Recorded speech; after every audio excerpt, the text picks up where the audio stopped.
অনেকটা সময় হয়ে গেল এখানে বসে আছি এক কাপ চা খাওয়ার জন্য, কিন্তু এই চাওয়ালা দোকানটা রেখে কোথায় যে গিয়েছে, এখনো আসার কোনো নামই নেই। না, আজ আর থাকছি না, যাই বাসার দিকে চলে যাই। এই বলে রমেশ ঘন জঙ্গলের ভিতর দিয়ে বাড়ির দিকে রওনা দিল। এই জঙ্গলটা কোনো সাধারণ জঙ্গল না, চলো দেখা যাক এরপরে কি হয়।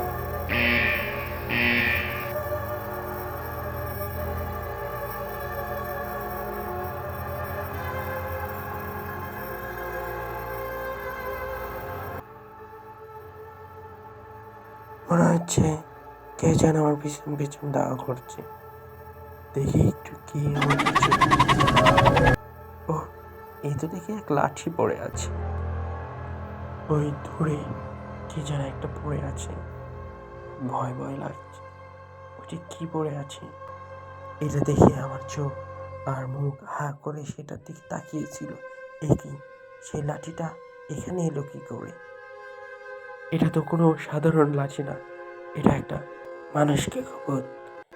আমি সে লাঠি দেখে দৌড়ে সেখান থেকে পালিয়ে আসলাম। দৌড়াতে দৌড়াতে এক গাছের নিচে এসে থামলাম। এত জোরে দৌড়ে এসেছে যে আমার দম আটকে আসার জন্য আমি আর পারছি না দৌড়াতে।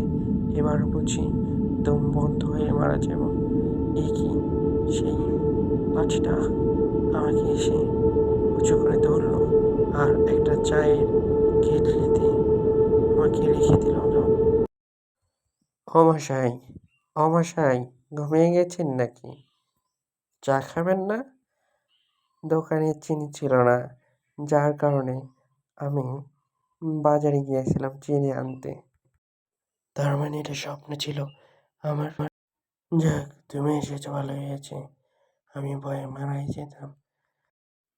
কি বলছেন আপনি এগুলো? আমি কি আপনার জন্য এক কাপ চা বানাবো?